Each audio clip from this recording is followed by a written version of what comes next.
Hello, everyone, and a very warm welcome to all of you. I've just been quiet for a few minutes while we gathered, but we have over 100 people now, so I think we're good to go. Thank you for making the time to be here. I'm Lisa John. I'm Secretary General of Civicus, and I'm speaking to you from Johannesburg, South Africa. So this is an extremely important discussion and one of the rare ones where we have everybody in the world who is actually an expert on this subject together in the same room. So thank you very much to the OECD Observatory for Civic Space for enabling this. This is the first in a series of dialogues on reinforcing democracy. So really happy to be here and set a powerful start to that conversation.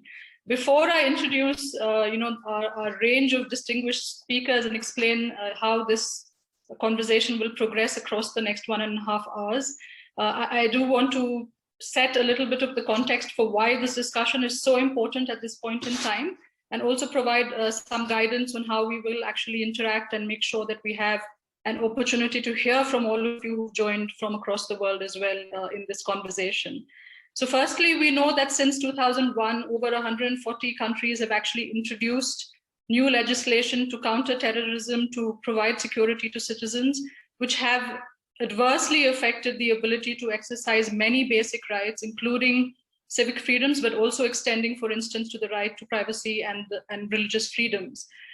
In this context, in the absence of a clear international definition on counterterrorism or security, national governments have increasingly been disproportionate in the way that they've introduced laws or measures to counter terrorism or to protect citizens.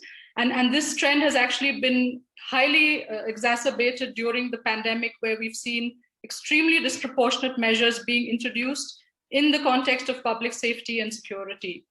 It is in this light that we really want to have a really open and dynamic conversation around how different sectors, whether they're governments, international bodies, civil society actors, need to really play their part in ensuring that we balance the trade-offs between protecting communities, protecting countries, and the absolute responsibility that we have to not just protect but strengthen the ability for citizens to exercise their civic freedoms. So in doing so, we will actually go through a three-part conversation. The first will be opening remarks. In fact, we have two very distinguished people here who I will introduce shortly. After that, we have an hour to hear from different people who, again, like I said earlier, are experts in their own right and come to us from across the world. So we'll really get to interrogate the nuances of this conversation. And then finally, we have a fairly big segment for question and answers. There's just a little bit of guidance here that I need to give you before we get to the panelists and speakers. One is on the bottom of your screen, you will see a button for Q&A. That's where we would encourage all of the participants to please put in your specific questions to the panelists. Those are the questions that we will actually pick out in the second part of or the third part of the program and go through. Other comments, including introducing yourself, where you're from, why you're here, and all other interactive activities can be conducted in the chat function, and we'll keep a track on that as well. Finally, there is translation, ongoing translation of this conversation. So if you look at the button right at the on the right-hand side, for me, it's a kind of a globe there. That will allow you to pick the language that you can actually listen to, and we have some panelists who will not be speaking in English. So that's it, I think, for the participants. For the speakers, thank you so much for making the time. Of course, I just want to remind you that this conversation is being recorded and it will be broadcast on the OECD website. Also, because it's very difficult, you have the impossible task of making very brief interventions, and it would be difficult for me to interrupt you while you do that. So I actually have a red flag here that I'll put up when it's 30 seconds to your time, so that you know that you need to wrap up and then I don't have to disrupt you. So having said that, I'm going to move into the opening remarks. We have two very brilliant and very important people providing our opening comments. The first is the host of the webinar itself, Elsa Pilichowski, who is the director of OECD's Public Governance Directorate. And then Elsa's intervention will be followed by a pre-recorded statement from Mark Malloch-Brown, who is the president of Open Society Foundation. So Elsa, over to you. Thank you very much, Lisa. Thanks to all and welcome to our distinguished panelists and audience from around the world. Indeed, a very important conversation today. It's the reason why the OECD is hosting and the reason why it's so relevant to us here at the OECD is because our core purpose under the OECD Convention is to preserve individual liberty and to increase the economic and social well-being of our people. We share a commitment to democracy, to human rights, and the rule of law. When I say we, I mean our members. And as our new Secretary General Matthias Cormann said last week, reinforcing democracy should be one of our highest priorities. Unfortunately, I mean, you know, public satisfaction with the way democracies are functioning has decreased significantly since the mid-1990s. And this has been made even clearer during the COVID-19 crisis, at the very same time when expectations on governments to hold economies and societies together have been overwhelming, and when governments have actually stepped up in many settings to the challenge, upgrading their services and communication very, very rapidly. But that said, I mean, economic frustration, anxiety about rapid societal changes, perceptions of individual rights being trampled on, and anger at elites are fueling political dissatisfaction. We have low voter turnout, widespread mistrust in government, a crisis in leadership, whether it's individual or collective in many settings, and we know greater polarization of society are the result of all this. And to just give one example, 57% of people believe that government leaders are deliberately trying to mislead populations by saying things they know are false or gross exaggerations, according to the Edelman Trust Barometer. Even with a boost in trust in government sparked by the pandemic in 2020, only 51% of people in OECD countries trusted their government, and there are signs that this is going down again. So with the wider spread emergency measures in place for more than a year and fundamental norms and institutions under pressure in some countries, concerns about the health of our democracies are not just an issue for fragile democracies. Advanced, well-established democracies also need to strengthen their resilience to this threat, reinforce their social capital, and demonstrate that democracy delivers better. That's why we have recently launched with our Public Governance Committee a cross-OECD initiative entitled Reinforcing Democracy. One aspect of that is our work on civic space, which flourishes in healthy democracies. So regarding civic space, the evolution of the risk landscape, and you have mentioned it, Lisa, has led to governments taking exceptional measures to protect their populations in recent years. This began with the strengthening of anti-terrorism and security laws across the globe in the post 9/11 period, followed by the Paris attacks and others, and culminated in widespread emergency measures to respond to the COVID-19 pandemic in early 2020, and that's a lot. As recalled by the OECD recommendation on the governance of critical risks, governments have, of course, a fundamental responsibility to ensure their citizens' safety and security. Acts of terrorism directly contravene human rights, and action by states is undoubtedly needed to prevent these acts and to sanction those who are responsible. And similarly, decisive action to stem the spread of the coronavirus was essential. But again, you've stressed that, Lisa, practices adopted by governments to counter such threats can also have corrosive impacts on human rights, civic space, and the rule of law, as documented by human rights monitors. UN special rapporteurs have documented how counterterrorism and security laws have led to restrictions on civil society and civic participation in many countries around the world. They have found evidence of the most essential human rights being violated, namely freedom of religion or belief, freedom of opinion and expression, freedom of peaceful assembly, and freedom of association. Of course, many restrictions are the unintended byproducts of well-intentioned and essential security policies and laws. But in some contexts, security concerns may be used as a pretext to silence opposition and dissent, or simply lead to putting democracy to sleep without intent at all. So let's not be under any illusions. Protecting the very core of our democratic lives must be really a priority for us all, given the shift towards autocracy in many countries in recent years.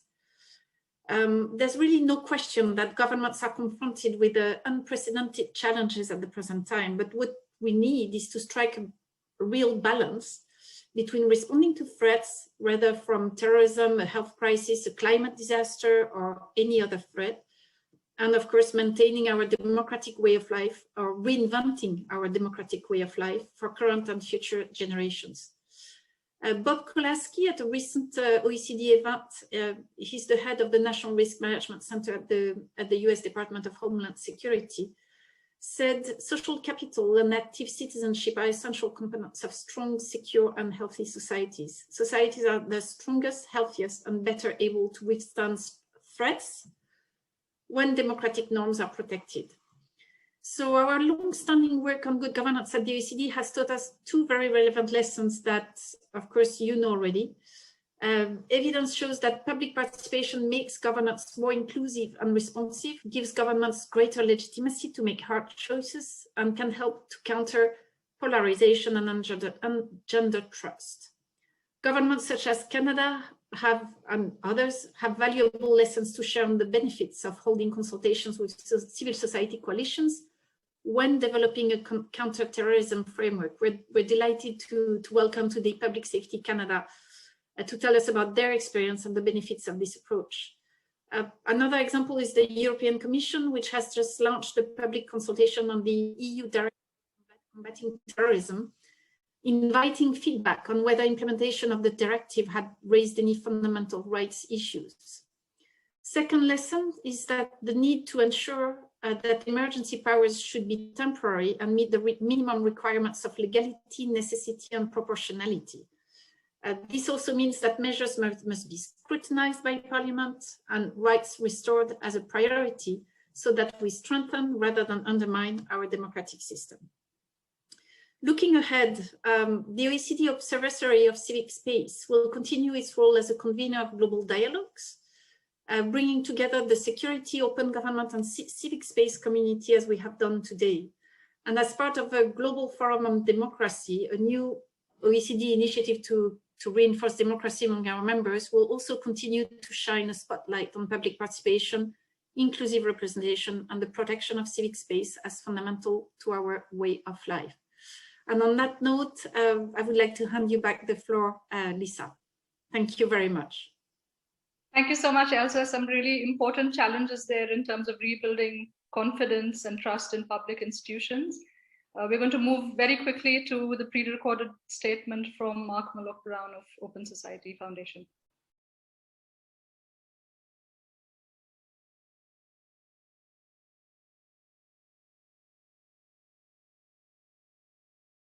Greetings to all of you at the OECD, a place where I've spent many happy meetings over the years as a UN official and then as a UK minister. Let me begin with the simple statement that civic space around the world is being squeezed. The right of men and women to protest is being crushed in country after country, and if not crushed, heavily restricted. And perhaps unsurprising in a world where Freedom House today say only 25% of us live with full democratic rights. We saw most recently in Myanmar the desperate struggle of people on the streets to resist a military coup, a struggle still going on. We remember from just before COVID a string of protests from Santiago, Chile, through to Hong Kong around issues as disparate as bus fares, the affordability and quality of higher education, political participation. In Lebanon, in the middle of that geographic range, of state itself that was failing, that had stolen from its citizens on a massive scale. And now as we come out the other side of the COVID world, or at least begin to in many parts, in many of our own countries, we see a world scarred in two ways. The first is that during the COVID period, 170 countries passed emergency legislation of some kind, and understandably so in most cases, as the public health issues thrown up by COVID required a concerted, often quite heavy-handed government response. Within that 170, 126 countries restricted freedom of peaceful assembly. Also, in a sense, fine and justifiable often, given the interest of social distancing as a tool to defeat the disease. But under the cover of this, some 40 countries introduced new surveillance powers, with, in many cases, the implementation of subsequent tracking systems to identify and follow the lives of their citizens. 44 countries introduced new laws or decrees to arrest journalists or medical professionals or others who criticise the government performance in handling COVID. So at the end of COVID, we potentially live in a more restricted, less free world than we began it going into the pandemic. But the second consequence of COVID is that it has driven up economic inequality between nations and within nations. Kristalina Georgieva of the IMF calls it the Great Divergence. We know that the burden of the illness fell disproportionately on poorer and more marginal workers and on women workers, whether it was garment industries in South Asia or parts of Africa and Latin America, whether it was the sort of care sector of different economies. We've seen disproportionate hurt going to those who can least afford it. So inevitably, this is building up a great momentum and potential for further demonstrations and peaceful assemblies. What other means do people have available to them in an age of such imperfect democracy? And even in democracies, we've seen that often people need to be able to demonstrate to their elected officials the intensity of their feelings around issues by exercising that right of assembly. And because it is so crucial to the core values of healthy societies, we, together with the Ford Foundation and the US State Department, seed funded the OECD Observatory on that reports on civic space. And as we go forward, you know, it is clear, I think, that there are certain steps that you at the OECD and the members can take. First, there are moats in ours, your own eyes. There are a number of OECD member states that have not handled issues of freedom of assembly or human rights well during this period and have allowed restrictive legislation to enter into their law.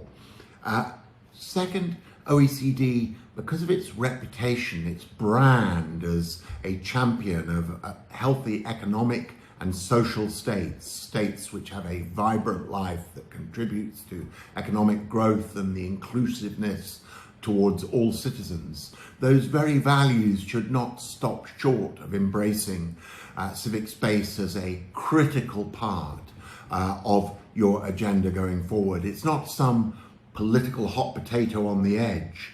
It is around the core values of what makes societies buzz, live, grow, challenge, adapt to future change as it comes towards them.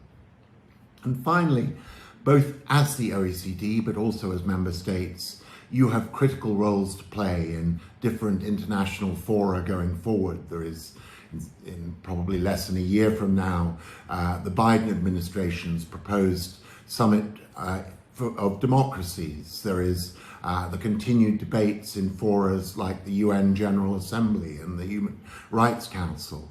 There is always regional assemblies and bilateral conversations where these issues need to be forefront. They need to be seen as established values of the OECD, not politically partisan, not particular to countries with particular political systems or governments in power, but rather as part of the universal DNA of what makes a successful state in today's world.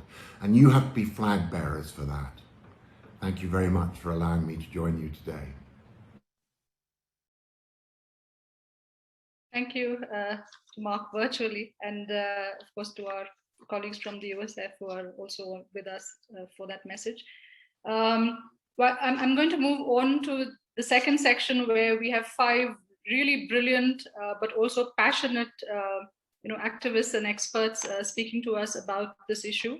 In the interest of time, I won't introduce all of them together at the start, but we'll go through them one by one.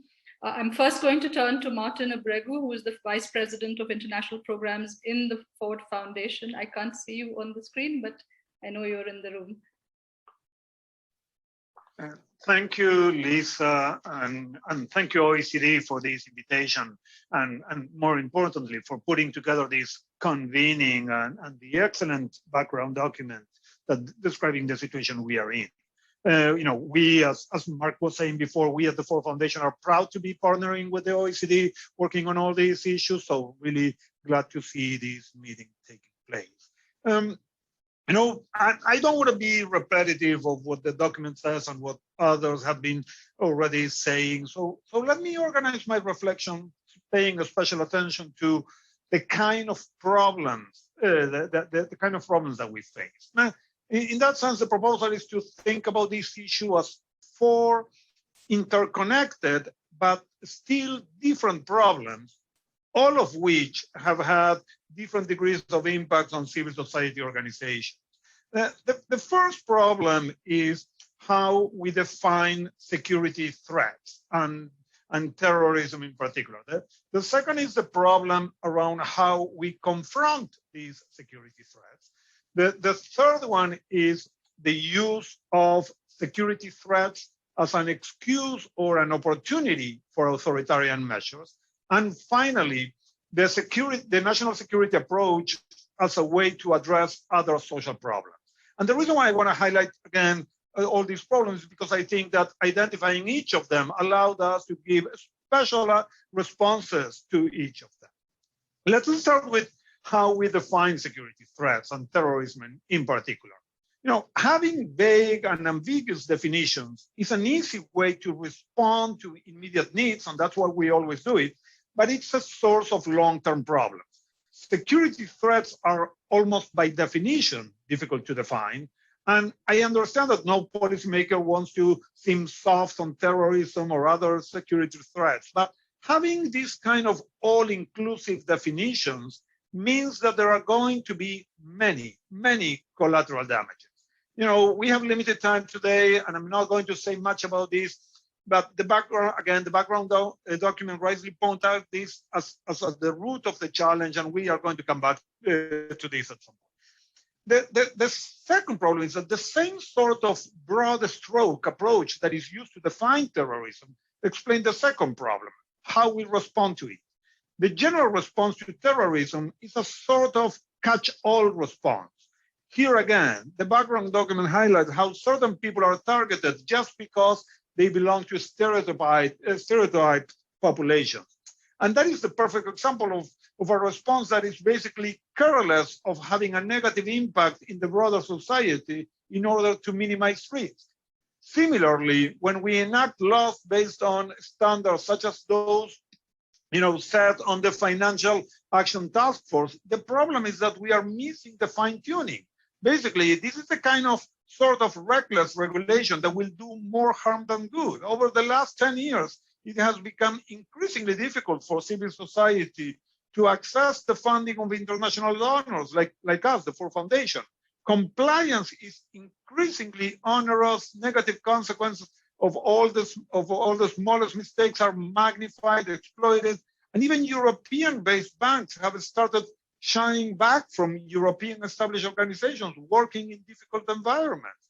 We have witnessed the negative impact of these unintended consequences on the resilience of civil society and critical voices and movements that promote democracy and human rights. The third problem in this categorization is the use of terrorism or other security threats as an excuse or as an opportunity for authoritarian measures. This is a problem of a completely different nature, but connected to the previous one. Here, the reckless regulations are giving sort of a free pass, free ammunition to those who want to crack down opposition on civil society. If it could be argued that there may have been some good intentions behind some of those regulations, in this case, we are talking about authoritarian or democratic regimes that are being cynical in the use of the legislation.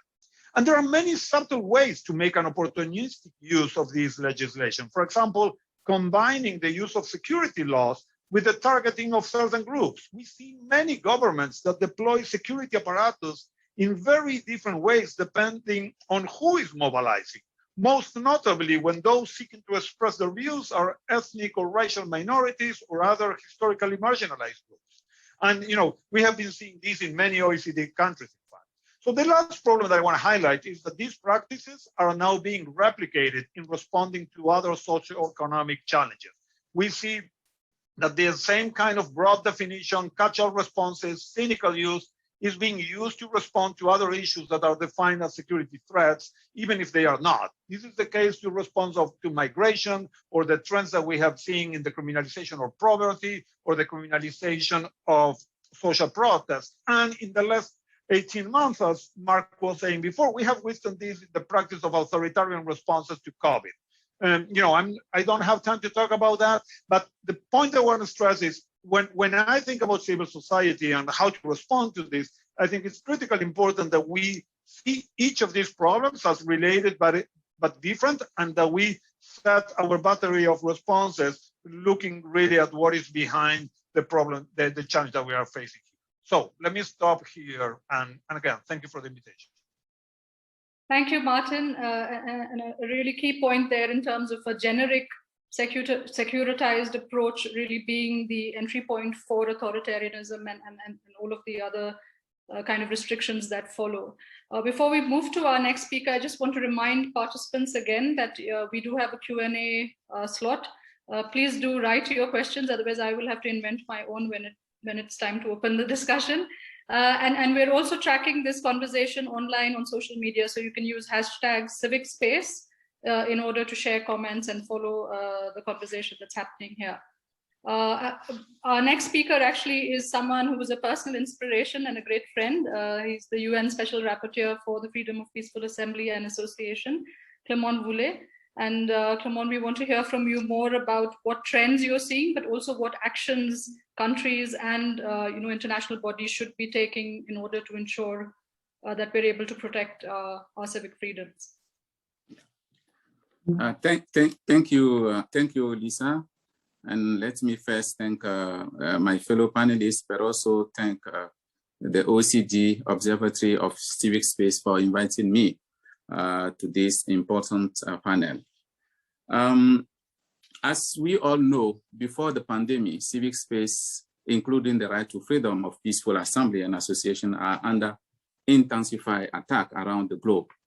We were witnessing, before COVID-19, an increase in the adoption of legal and regulatory measures constraining the work of civil society in the form of NGO law, cybercrime law, anti-money laundering, and counter-terrorism regulation.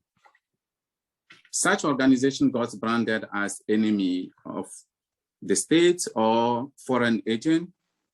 We had numerous reports of organizations being closed down, subject to criminalization with their assets frozen. A global trend of repression of peaceful assembly, well documented, including the unjustified and disproportionate use of force by law enforcement officials, mass and arbitrary detention at the time amounting to gross human rights violation, physical and online attack and systematization campaign against human rights defenders and civil society activists were on the rise. Unfortunately, these trends have not reversed. On the contrary, a year and a half into the pandemic, the response to the crisis has accelerated all these trends of closing civic space. The impacts on democracy and civic space have been severe.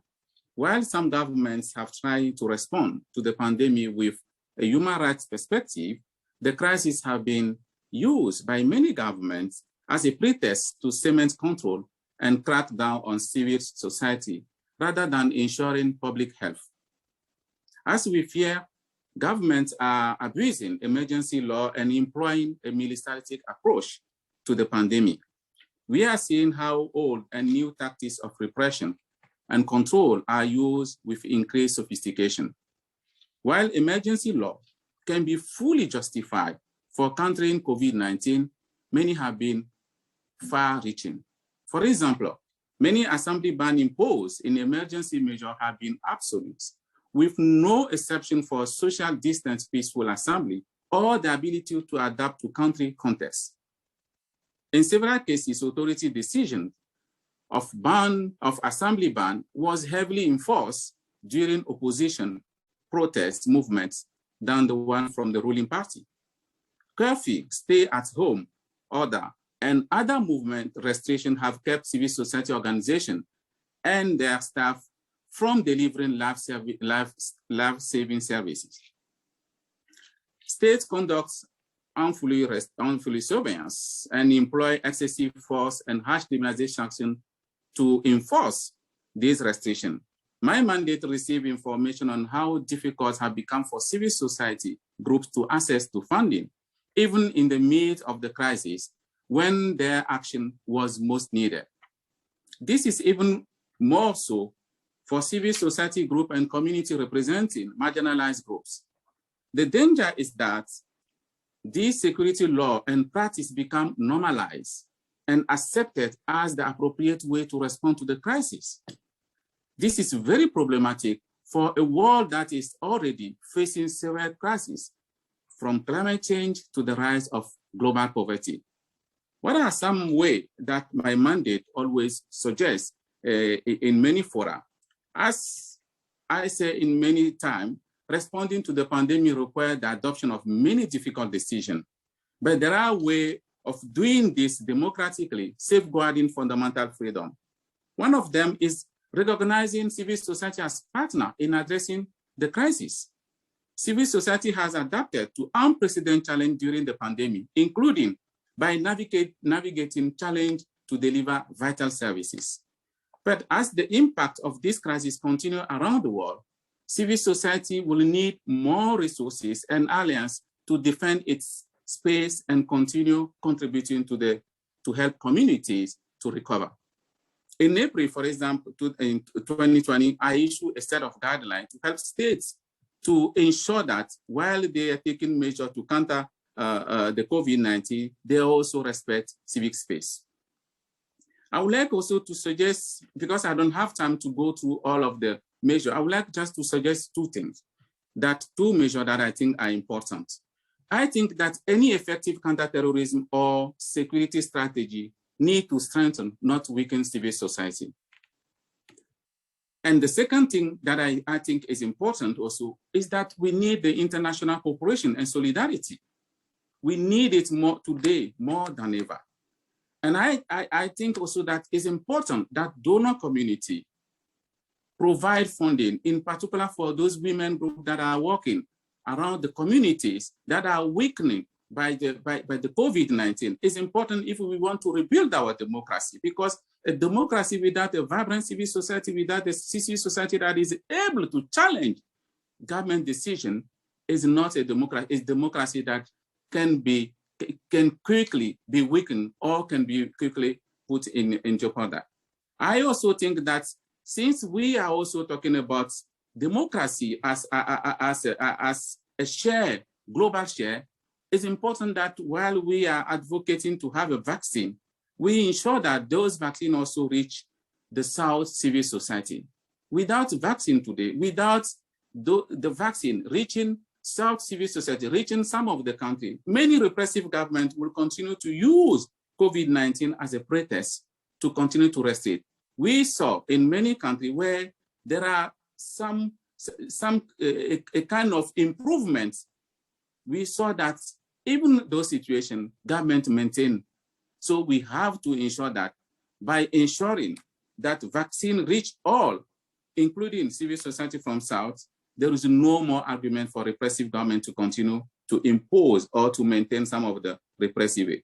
I will be happy to elaborate more on some of these two ways, but I want to stop here, and I'm looking forward to our discussion. Thank you so much, and a really important point on how the securitized approach has just been normalized, and then we certainly hope that that's something that we can undo, as we progress through the pandemic and address the vaccine access for all.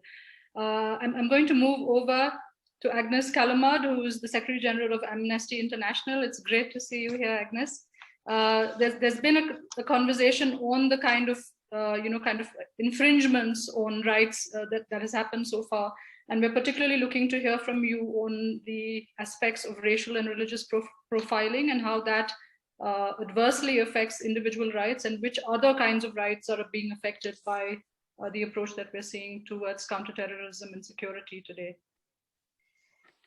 Thank you very much, Lisa. Thank you very much to the OECD for the invitation. It's a pleasure to be here, to be joining forces in denouncing the shrinking of the civic space and the attacks on our colleagues around the world. Security measures, counterterrorism measures have affected more rights than I could possibly list within the time allocated. Those measures are defining who we are as society. They are all encompassing, and they have been doing so for the last 20 years almost. So we are not talking about a recent phenomena. We are talking about a phenomena that so far we have been unable to curtail, to prevent, to weaken. We're talking about a phenomena that started with a few states and then spread globally. We're talking about a phenomena, the securitization, that is fed by international organization, and that is fed and highlighted at many levels, not just that of policing, but also those of finance, banking, and so on and so forth.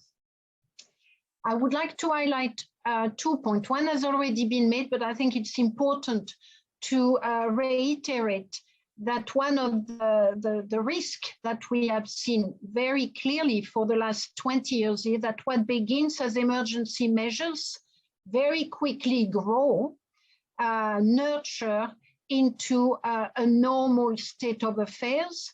What begins as emergency measures very quickly move into a provision in the penal code or the administrative law.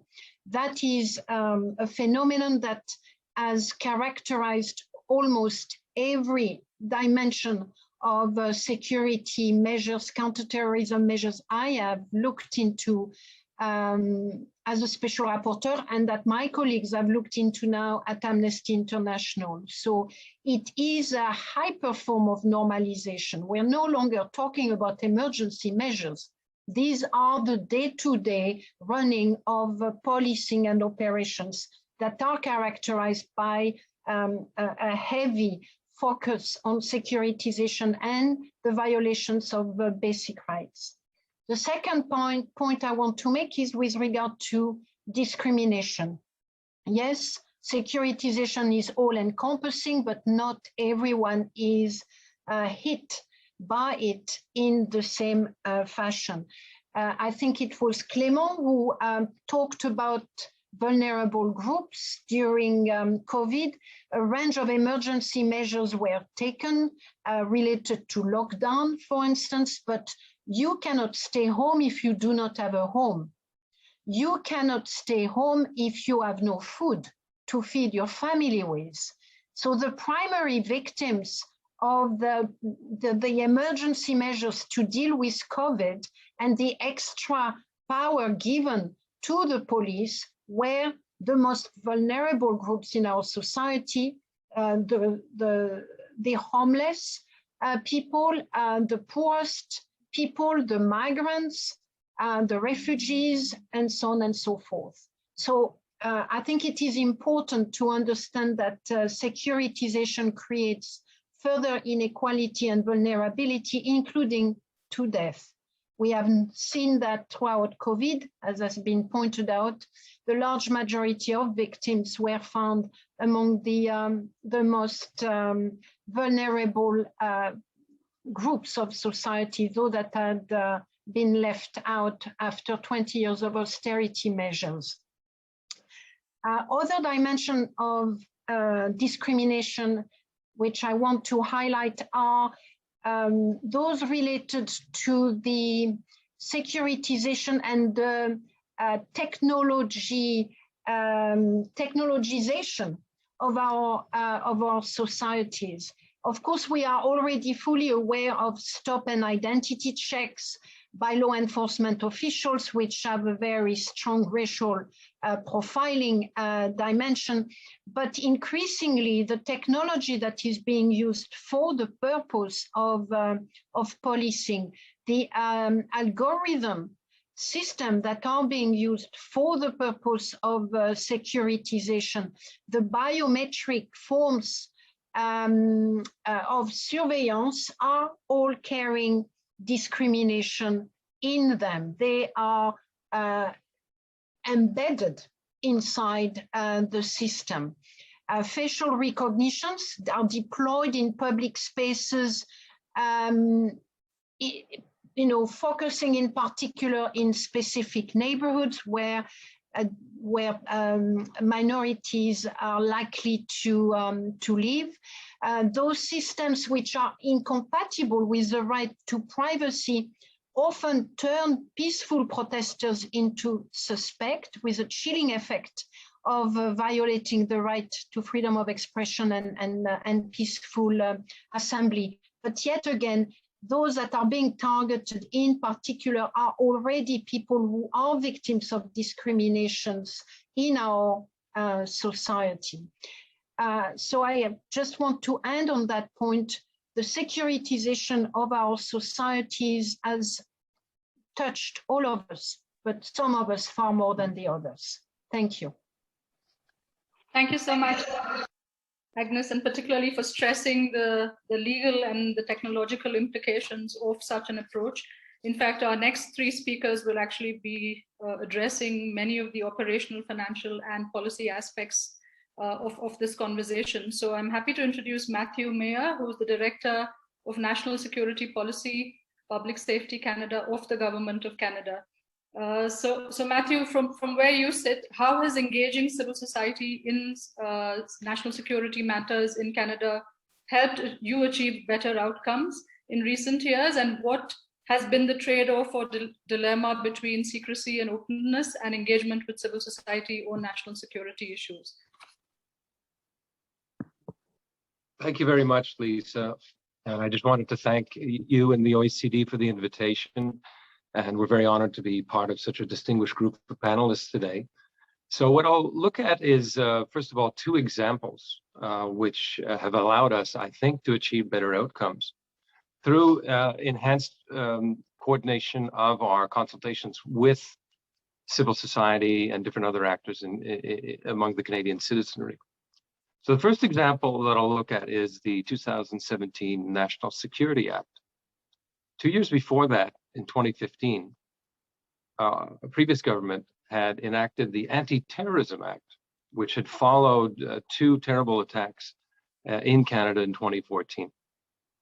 And the 2015 Anti-Terrorism Act had made extensive changes to anti-terrorism, national security, and privacy law in Canada.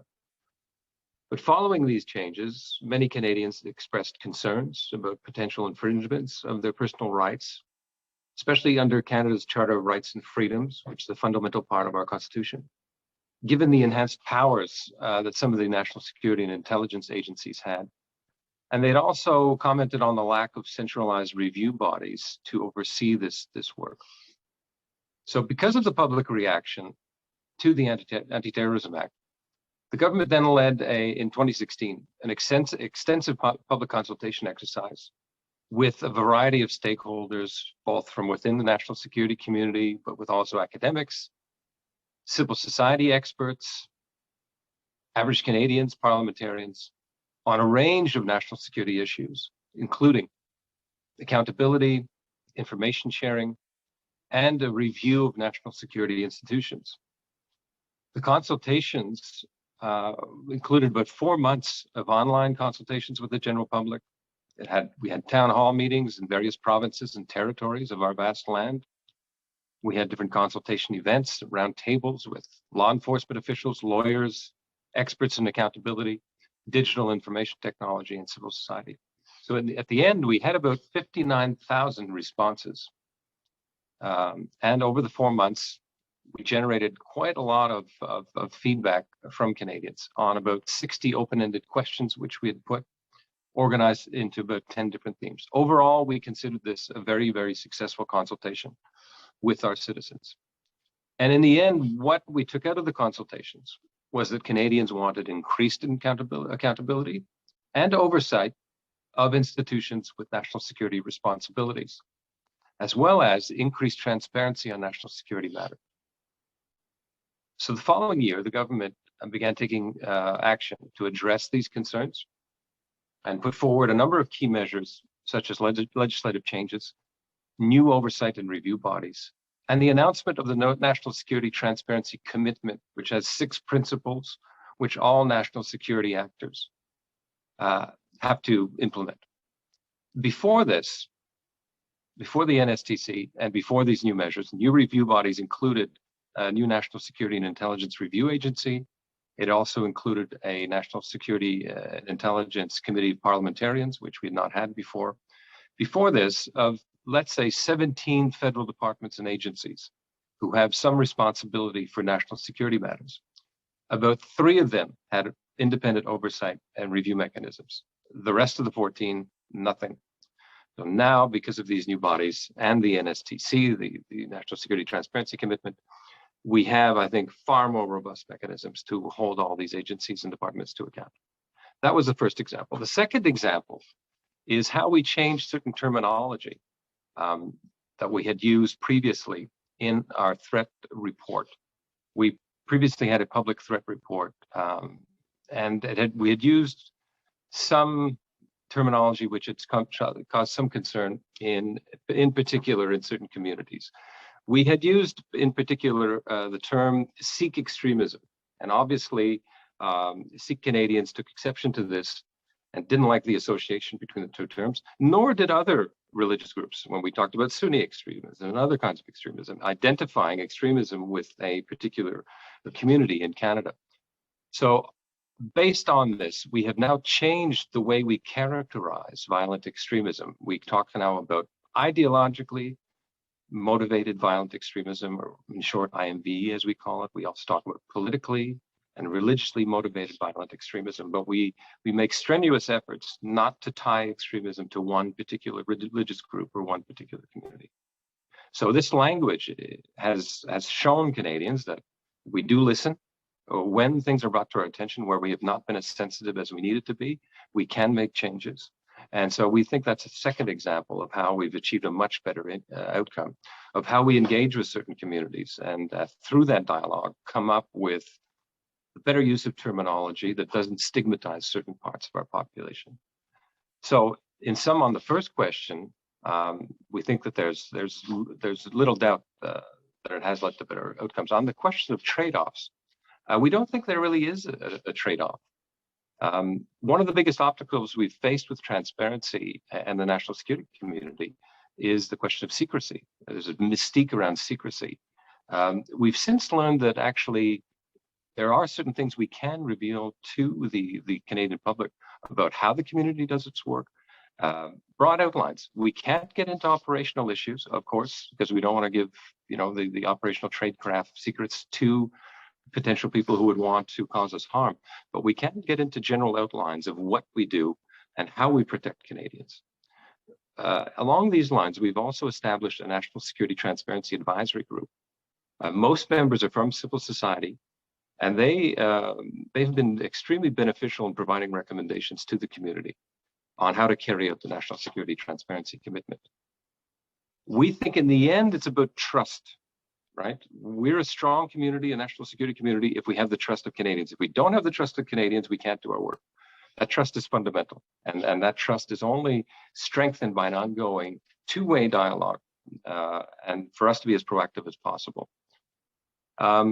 I think another important benefit of increasing transparency and dialogue is we can get very useful feedback on what we're doing in terms of national security measures and policies from diverse communities, and come up with better policies in the end to protect. Last point, we need to do a lot more, though, in Canada on bias, diversity, and inclusion issues to be as inclusive as possible in the work we do to represent all of the Canadians we serve.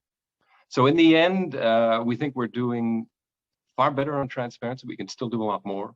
The public dialogue is fundamental to that work going forward. And again, hearing from the diversity of Canadians is central to the work we do. Thank you. Thank you, Matt. Really inspiring to hear about an approach that integrates co-creation, trust, and dialogue in addressing some of these issues. Before we go on to the next speaker, I just want to flag that we had almost 300 participants register for this event, and half of them seem to be on this platform, and there are very many of them watching the live stream of this event online. So we are collecting questions both in this space, but also from some of the other virtual spaces where this conversation is being followed.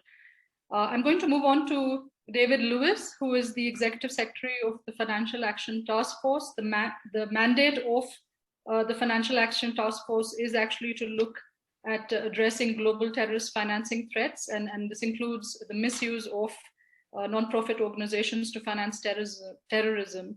So David, I mean, there are allegations that governments have used this framework disproportionately to restrict civil society in several countries. How has the FATF responded to these concerns, and what lessons are there for other international bodies to follow in terms of what you've done better? Thanks, Lisa. And first of all, thanks so much for organizing this important discussion and inviting me to join you. It's a hugely important issue, and one that my staff are increasingly encountering as they undertake evaluations of countries' anti-money laundering and counter-terrorist financing measures. I recognize that the Financial Action Task Force is part of the problem here. So in a sense, I'm the bad guy on the panel, and I would just reiterate your call for the audience to put their questions into the chat, and I will do my best to answer them as I can. I do want to say that many countries are not taking the risk-based approach advocated by the Financial Action Task Force, and they're not effectively consulting and engaging civil society as they go about developing and implementing counter-terrorist financing measures. So this is a very real problem. It's not a shock, though, sadly. What I think is a shock is when I sit in meetings of FATF members discussing these reports, and far too few member delegations speak up and call it out, under the excuse that we're not a human rights organization, or it's outside of our remit, etc., where it's clear to see. But let me underscore that the FATF does not promote or endorse draconian means to tackle money laundering and terrorist financing. The FATF is committed to promoting proportionate and measured responses to help prevent the financing of serious organized crime and terrorism. It's actually in direct contradiction of the FATF standards if its measures are exploited and used to oppress human rights under the pretext of counterterrorism. Just 4 years ago, the FATF engaged extensively with a non-profit organization in the civil society sector to revise its standards aimed at protecting them from misuse. These changes ensure that the requirements do not disrupt or discourage legitimate activities. The revisions also clarify that not all non-profit organizations represent the same level of terrorist financing risk, and that some represent little or no risk at all, in fact. The standards explicitly say that it's important for such measures to be implemented in a manner which respects countries' obligations under the Charter of the United Nations and international human rights law. And that in effect, determining the limits of or fostering widespread support for an effective counter-terrorist financing regime Countries must respect human rights, respect the rule of law, and recognize the rights of innocent third parties. So that's written into the standards. But it's not enough. And as I said, we're still seeing this in our reviews of countries. In February this year, therefore, the Secretariat recommended to members, something we don't normally do, the work comes from members, that the FATF launch a project to review the impact, the unintended consequences of our standards, and look at how we can systematically start to mitigate those, including the undue targeting of non-profit organizations and the curtailment of human rights. This project will build upon existing FATF work, and it hopefully will lead to the development and adoption of options to mitigate some of these unintended consequences. As I said, the FATF considers the protection of human rights a fundamental principle when countering terrorist financing. And our standards incorporate key safeguards from UN resolutions to reinforce due process and procedural rights when countering terrorist financing. Briefly, I'd like to talk about the importance of collaboration and engagement with the civil society. Ours was inadequate, insufficient for many years. As Agnes said, this is not a new problem. 20 years now we've had this as an issue. In the last few years, though, I'm pleased to say that the FATF has started waking up to this. We've developed a good and close partnership with civil society and non-profit sector. In fact, we now have a forum with the civil society sector, which is the only forum that exists for any sector. We don't even have one like that for financial institutions. And we deal with them every year. And we're very pleased with how that's going, and we're keen to use it more. We recognize that civil society is at the front line, actually, for countering terrorism. And its experience and knowledge is essential in informing effective counter-terrorist financing measures. We need to work with them if we're to achieve our goals. Engagement with the non-profit sector is therefore essential in ensuring that our requirements do not cut across other important objectives, especially on international development and humanitarian assistance. So through continuous engagement, international bodies can appropriately, I think, adapt, clarify and assess counterterrorism measures to ensure that they do not disrupt or discourage legitimate charitable activities. But it's difficult, and we're just at the start of that journey. Thank you so much, David. Some really important points there on respecting international law and, of course, ensuring that civil society is an integral partner in public safety and security approaches. We're very privileged to have with us Jean-Michel Mis, I hope I'm saying your name right, who is a member of the National Assembly of France. Jean-Michel will be speaking to us in French, so if you haven't moved to the translation channel already, for those of us who don't speak French, please do so.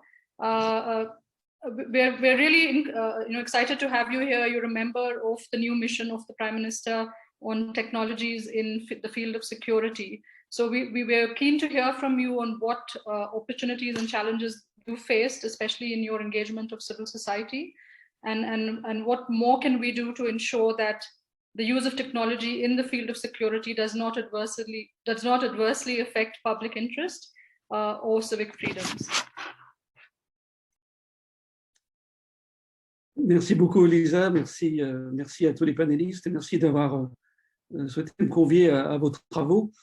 Effectivement, le Premier ministre Jean Castex m'a confié une mission de lui rendre d'ici quelques jours maintenant un rapport sur l'usage des nouvelles technologies dans le cadre du fonctionnement des forces de sécurité intérieure, qui en France évidemment comprennent les forces de police, mais également les forces de gendarmerie, qui sont une deuxième composante de notre sécurité intérieure.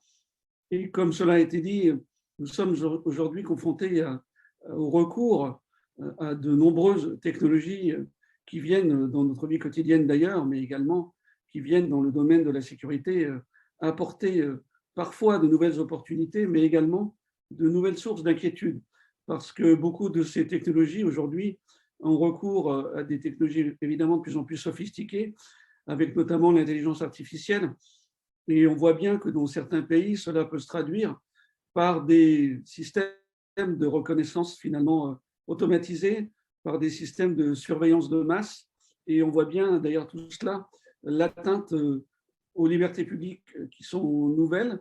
Elles sont nouvelles parce que nous changeons d'échelle.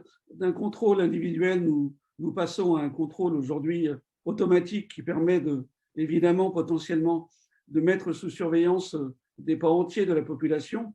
Et puis, la prise de décision de ces technologies, grâce aux algorithmes, peut poser problème parce qu'on peut très bien avoir aujourd'hui des systèmes qui fonctionnent sur eux-mêmes sans que le contrôle humain et donc le contrôle démocratique ne puissent s'exercer.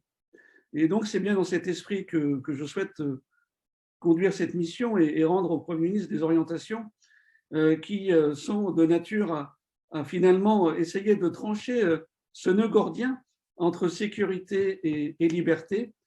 Nous avons eu en France depuis maintenant longtemps, depuis 1986, plus de 30 lois pour essayer de mettre un terme aux atteintes terroristes.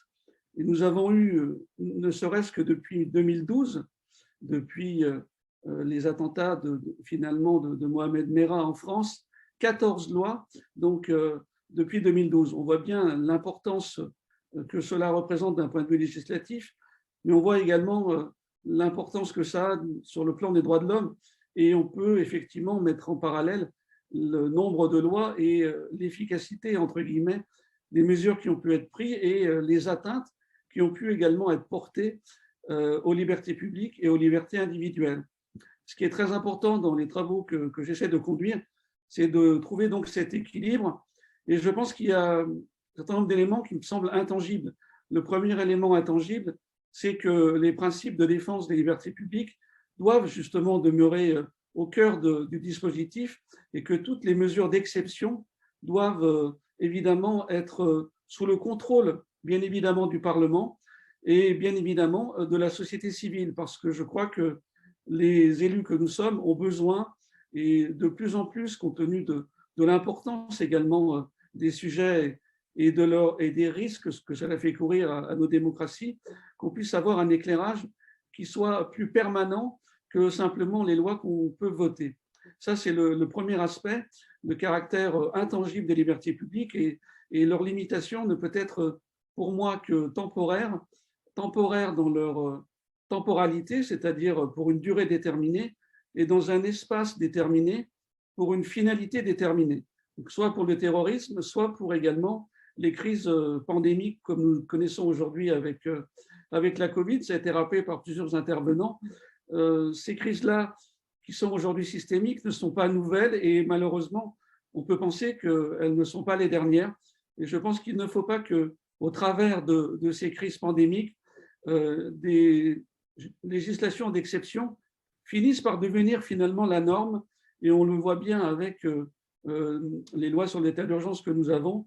Il faut qu'à un moment ou à un autre, il n'y ait pas dans ces lois ce que j'appelle un effet de cliquet, c'est-à-dire qu'on s'habitue finalement à une altération du mode normal et du mode de liberté pour aller vers une société qui accepterait finalement un contrôle renforcé. Ça, c'est le premier aspect. Et puis, le deuxième aspect, c'est donc le caractère de proportionnalité entre les actions qui sont conduites et puis, évidemment, les maux qu'on souhaite combattre, que ces maux soient liés au terrorisme ou qu'ils soient liés effectivement à des phénomènes naturels ou des phénomènes de santé publique comme on les connaît aujourd'hui. Et je pense qu'il faut être extrêmement vigilant à ce que les mesures qui sont prises respectent une certaine proportionnalité. Et je pense que c'est d'ailleurs en ce sens que va le futur règlement sur l'intelligence artificielle qu'est en train d'élaborer la Commission européenne.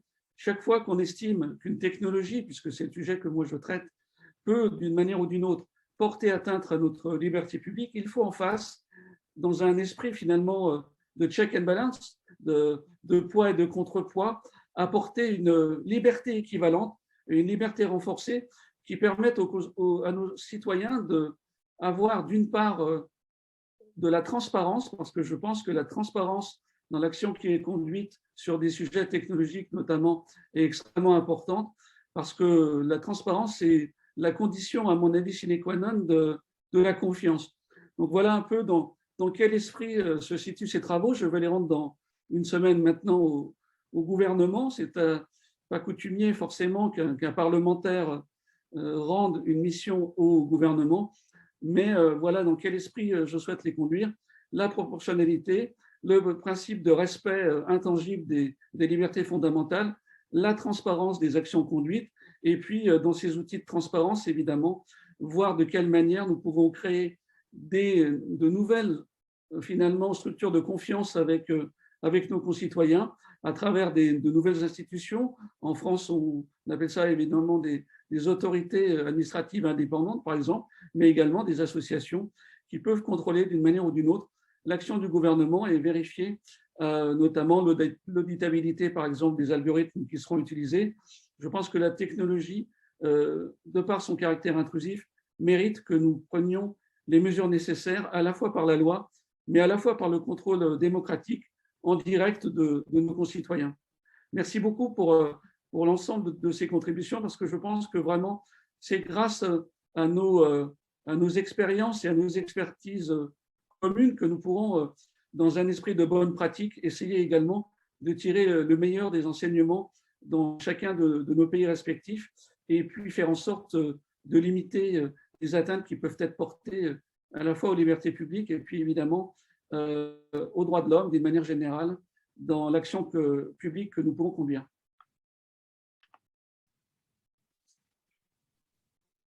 Thank you very much, and it's really encouraging to hear that at least in terms of the basic principles, there's so much of shared, common understanding and kind of importance given to issues of trust, of dialogue, of accountability, of information, and that's really the starting point for this dialogue and for the actions that we need to agree to take forward. So I'm going to move to our last speaker of the panel, Rafael Zanata, who is the Executive Director of Data Privacy Brazil. And Rafael, you're going to be addressing the other side of the coin in terms of the technological debate, and that's the impact of technologies on the right to privacy and on citizens' own security and their independence in that sense. So what trends have you been observing at a global level? And then, of course, are there examples from Brazil that also have relevance to the rest of the world? Sure. Thank you so much, Lisa, for inviting me to participate in this important webinar. And also the Civic Space Observatory's initiative is crucial at a time of threats to fundamental freedoms and rights. This subject has been much discussed in the networks that we participate in, especially the Coalition on Rights in the Network in Brazil, and also CISAC, the Advisory Council on Information Society of OECD. As a Latin American scholar, the first point I would like to make is that the concept of terrorism, as mobilized in regional norms and practices, has a deep connection with our dictatorial past. Lié à un passé dictatorial en Amérique latine. Donc, the citizens of the left. The terrorists were not the enemies from the outside, but the enemies from within, and this pattern still holds today and needs to be considered as the legislation on terrorism is formulated.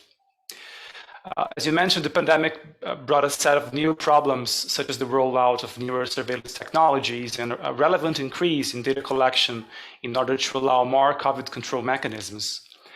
Apart from setting an enforcement date to our own data protection law, one of the few victories we had was the affirmation of the protection of personal data as an autonomous fundamental right by the Supreme Federal Court. So the court decided that the pandemic cannot be a space of exception that legitimizes violations of fundamental rights. As we say in Brazil, data protection is part of the vaccine for COVID in social terms. But this victory, however, is really small compared to other threats. So over the past years, we have witnessed the recent cases of indigenous leaders being harassed by the federal police for their online demonstration against the federal government using social networks, the creation of digital dossiers on anti-fascist police officers by the Ministry of Justice in Brazil, and the acquisition and deployment of surveillance technologies, such as software for monitoring political opponents, generally using technologies for aggregating open data for intelligence. And another process worth mentioning here in Brazil is the increasing use of the National Security Act, legislation from the Brazilian dictatorship period, as a tool to silence and shut down the opposition. In this region, we can see three very troubling trends in counterterrorism that might impact civic space and our rights. The first trend is the attempt to expand terrorism into cybersecurity issues. So there is a concerning militarization of the field of personal data protection that might come along with more general misconceptions regarding access to information. Added to that, we are seeing attempts to conceptualize the attacks on critical infrastructure as terrorism issues in legal terms. So as reported by Igarapé Institute, an NGO in Brazil, it is worrisome to relate cybersecurity issues with competences and issues from the military institutions. And in Brazil, the military has dominated much of the cybersecurity debate. So this trend shifts the meaning of personal data protection, which is about people, freedoms, and abusive discrimination. It's not about national security and sovereignty. The second trend is the attempt to include financial crimes and ransomware attacks as terrorist activities. So over the course of the years, there has been a considerable amount of pressure from traditional financial institutions and big banks to redefine criminal law on financial scams and device hacking. So this has led to an extremely worrisome scenario of increased criminalization of conducts and reforms to current laws that, while trying to target the previously mentioned practices, they might have a deep impact on civil liberties as well. There are enormous risks for journalism and data activism, for instance, considering that systems and device intrusions could be considered terrorist acts. So we need to be very cautious about that, about this expansion of this concept. And finally, the third trend is a narrative modeling what constitutes the conduct of extreme violence in the online environment. So in countries such as Colombia, content produced by NGOs in recent protests, they were labeled to be inciting violence. And the government has pressured technology firms to enforce human rights standards and remove such content because they were considered extreme violence. So it's a subversion of the logic of human rights. And intermediaries cannot give in to these attempts, which can amplify the massive removal of discourse by civil society. In a report on current approach to violent and extremist content released after the Christchurch incident, OECD highlights the importance of transparency in such policies and procedure. So it is a concern among civil society entities that broad and undefined definitions of terrorism and extreme violence might represent illegitimate restrictions to human rights, such as the right to freedom of expression, the right to information, investigation issues of public interest. The lack of clear limitations on what these terms means for the purposes on legality and human rights protection can stimulate the static of harassing and threatening by authoritarian governments. So for Latin American activists, this can be extremely dangerous.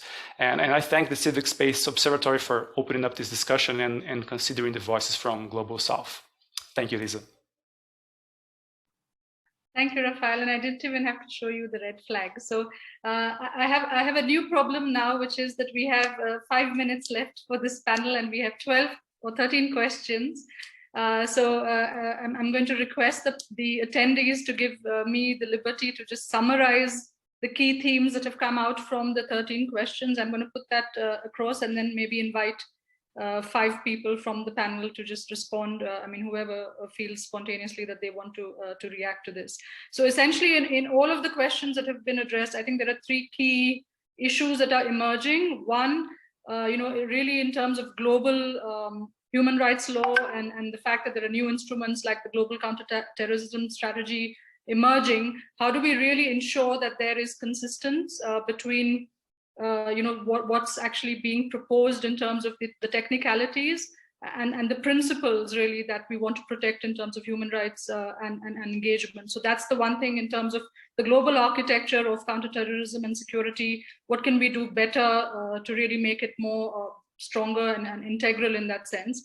The second key thing that I'm seeing really on the chat is the fact that even though we have the kind of global frameworks, the day-to-day or the knee-jerk reaction really from governments, even including subnational responses, whether they're in France or Canada or anywhere else, it doesn't match the rhetoric of the policy. So how do we, especially civil society that operates at grassroots or much more local levels, how do we actually, how can we better use some of the framing to challenge and reverse the trends that we're seeing on the ground? And the third aspect really is that there is a cultural and a political narrative of a hard response. And when countries or governments actually choose to be more meaningful and more mindful of the way that they respond to security threats, they're criticized often by publics and media for not being strong enough. So how do we create really a much stronger positive narrative of solidarity, of engagement, and of the long-term benefits that we have of protecting civic freedoms? So any 4 or 5 of you who would just like to come in and maybe say a few things or share a few inspirations, and then we'll conclude.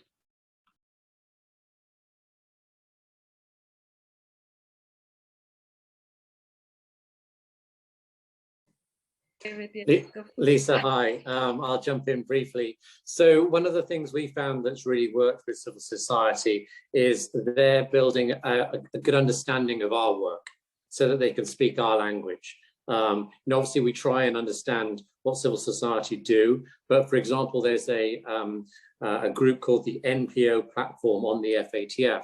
And when they cite to us examples of human rights abuses in member countries, as a result of counter-terrorist financing measures, they put it in terms related to our standards. So they say, your standards ask for this, and this is what we're seeing. And this makes it much easier for us to share this with countries and say, this is why we should care about it. So that it really helps actually empower us to take action, having that close dialogue and having them understand our language. And so a lot of this is building relationships and speaking the same language, because this is really difficult. You know, I was just thinking, I can think of 10 countries off the top of my head where this is a real issue, you know, where they have 100% conviction rates and don't see a problem with that. By the engagement we have with civil society is really helping. Thank you. And I've just been told that Alessandro has kindly forfeited his right to provide a closing summary. So we actually have enough time to hear from all of the panelists. So is there anyone else who would like to jump in, including Emily? I know you're here on behalf of OSF, so we'd love to hear from you as well. If I may, Lisa. Sorry? Matthew. Matthew, go ahead, yes. So in terms of the interactions with civil society, we only become better if civil society keep our feet to the fire on all these issues. So what I would say is, I would encourage civil society to be far more proactive in reaching out to us and asking us for meetings and forcing us to have those difficult conversations. And it's not to say that the national security community deliberately avoids these conversations, but there's so much that we're working on. And we try to be now in Canada as proactive as possible in us reaching out to the communities, but there are only so many hours in the day. So in some cases it's the organizations themselves forcing us, you know, to have and asking for it. And in Canada anyway, the community will respond and will have those meetings. So that's one thing. The same for interactions with the broader public. We're only better if the public pays attention, and we've been stuck in a bit of a vicious circle in Canada, whereby there has been this tradition of secrecy in the community, and so as a result, the Canadian public really doesn't know about our existence in some cases, or doesn't know about what we do. They don't ask any questions, and for some people, this was comfortable. I go about our work, and I must say there was in some quarters a bit of a patronizing attitude. Well, you know, these issues are so complex, your average Canadian could not understand them. So better leave it to me. I'll take care of this, and I'll protect you. We've changed the dynamic now in recent years, and we've had that ongoing dialogue, and we hope to enhance it. But obviously, the more Canadians understand, the more they ask the questions, the more they ask those questions and take interest in national security matters, the more the press will cover them, and so on. So we just build continuously on that interaction, and we become better. And yes, there are difficult conversations, there are very awkward conversations, but we have to have those. We have to be held to account. So I would say it's changing the culture within the community, and we can only change that culture if we have that active, ongoing, robust discussion that we can have with civil society and Canadians writ large. Thank you, Matthew. Emily, would you like to go next? Thanks, Lisa. It's a pleasure to be here. Thanks so much for including OSF in this panel. And I guess I would just add by saying, it seems that, as we've heard from David and from Elsa about FATF and OECD, as well from our colleagues in government, these debates about human rights and security need to be taking place in the forums in which they're being shaped. And it's not enough to rely on the human rights mechanisms down downstream after the policies and standards have been implemented. And so I think at Open Society Foundations, we've been thinking about how to work with organizations like the OECD and with FATF to sort of think about how you engage with those standards upstream.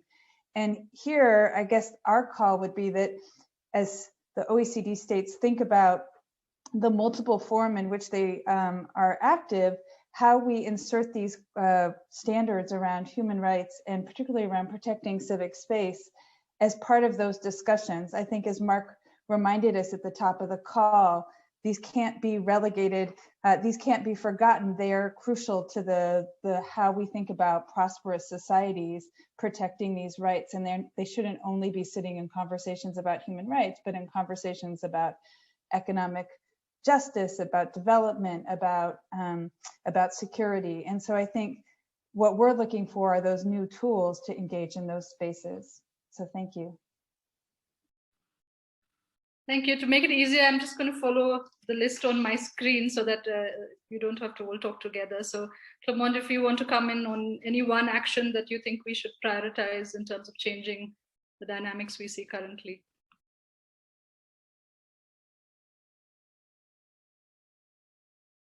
Do unmute yourself. I was saying that, thank you very much, Lisa. I think what we have been also raising here as main question is the problem of finding the balance between security or counterterrorism and the protection of human rights. And for me, the main challenge with many governments is that in taking their decision or elaborating policy, many governments do not really take into account that human rights itself is part of security. Providing space, providing security means also to ensure that people have the right to life. Because a security without a purpose or without ensuring safety, ensuring a conducive environment for civil society is not security. So I think there is this balance that sometimes we have difficult to convince governments. And I want also to say that the consultation, ensuring that people that are affected are consulted whenever governments want to adopt any policy is key. And in this sense, civil society is important because civil society is the one that is close to those vulnerable groups. It's one that is working with those vulnerable groups and is an advantage of government to have civil society as partner because then they will understand more how to ensure that their policy is more conducive, address the need. And I want also to just to jump on Honorable Michelle on your work, your wonderful work that you are doing. And I think, yes, it's important, but I also sincerely hope that there will be a consultation with civil society in France. There will be consultation also with people that are affected by the law enforcement use of those technologies, because this is where the problem is. The problem lies in how those technologies are used and how they are impacting people. And I sincerely hope that before maybe you send this paper to the Prime Minister, that this consultation will happen to ensure that any policy that will come out from that address the need of people than really repressing their own need. Thank you very much. Thank you. So exactly 5 minutes left. And as they say in South Africa, I think we're winning. So Agnes, quickly over to you and then Rafael to you. Thank you very much. So I'll make a couple of recommendations. The first one is that we are still living in a world where the normative framework is being driven by security. We're not just looking at past, we're not just living something that has occurred in the recent past. As we speak, at all levels of the international or national system, institutions adopt and keep adopting new security framework, new security policies, new security measures. I want to point here in particular to the role of the Security Council and of other UN decision-making bodies. In particular, the Security Council has been creating a de facto normative framework that legitimate the use and abuse of counterterrorism. So it is incumbent upon all of the state, particularly in the Security Council, who never seem to agree on anything of a humanitarian nature. But when it comes to, yet again, another counterterrorism measure, there is suddenly a full agreement. So that's the first point I want to make, and linked to that, the importance of humanitarian exemption in the context of counterterrorism, whether or not those measures are meant to undermine the work of humanitarian organizations to provide services to vulnerable populations. The result is that they are not able to provide those services because of those counterterrorism sanctions. So we really need to build in humanitarian exemption in all the counterterrorism measures that are currently adopted at the United Nations level. Second, to talk about a bit more the technology.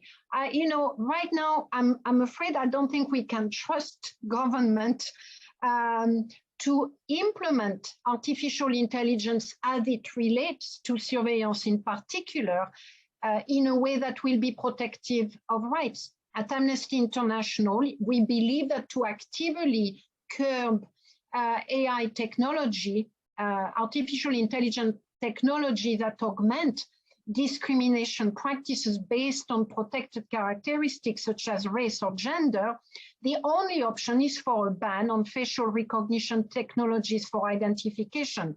There is no way we can proceed in the current environment and believe that suddenly people will be empowered and unable to apply that technology in a non-discriminatory fashion, notwithstanding the fact that discrimination is ingrained in the technology itself. We have plenty of examples of discriminatory practices run by police. The ban on facial recognition technology is gaining some ground in a number of American cities. It has been adopted, and I do hope that others are gonna do it. We also need to call for a global ban on biometric recognition technology that enable mass and discriminatory surveillance. I think it's essential. And there should be a moratorium on the sale on the export and use of some of those mass electronic surveillance technology, which are being put to use against human rights defenders, against journalists, and so on. Until and unless we have a proper human rights-based regulatory system for that technology, it cannot proceed under the current situation that is characterized by gross human rights violations. Thank you very much. Thank you, Agnes. I know we're running a little over time, but I just want to ask everyone to please hold on just for a few minutes. We do want to hear from all the panelists. Rafael, you'll come in next, and for Martin then, and then I want to give Jean-Michel the last word. For Martin and Jean-Michel especially, there's been a challenge in the chat saying that there isn't actually a balance. It's just not possible to balance security and civic freedom. So what do we need to do better to actually address some of the concerns we've heard here, and maybe you can think about that while we hear from Rafael. Thanks, Lisa. I was happy to hear from Matthew that it is easy for civil society in Canada to have this conversation with them, but in countries like Brazil, it's super hard. They don't answer us, they don't answer journalists. So I think one potential way for OECD as well is to try to bring in the stakeholders to make sure that this security community can also listen to the civil society perspective, because sometimes they don't in national situations such as ours. I also fully agree with Agnes. We need to open up this discussion about the types of technologies being sold. We need to reinforce export controls on technologies. We are facing deep problems in Brazil regarding buying new forms of technologies for OSINTs, open source intelligence, and so on. So I will also say, as I mentioned in my speech, we need intermediaries in the conversation as well, because they're being pressured to do things. So without them, there's a part missing. So it's also a potential way to bring them together with us. And thanks a lot, Lisa. It's super helpful conversation, and I really appreciate the opportunity. Thank you. Martin? Thank you, Lisa. And, you know, I think one of the other panelists basically stressed that this is not a new problem. And actually, it's a problem that we have been failing to address for the last couple of decades. So I think that the first thing that we need to be aware of is that we are not going to solve this problem doing more of the same. Okay, just repeating, denouncing, etc. You know, asking for a different set of standards. That is not going to solve the problem. We have been trying to do that for the last 20 years, and it's not making a difference. I think it's critical to unpack the problem and to really understand the different audiences. I think that what David was saying about the importance of understanding the language that each other speak is super important, for example. We really need to do a better job in understanding who are we talking to and what are we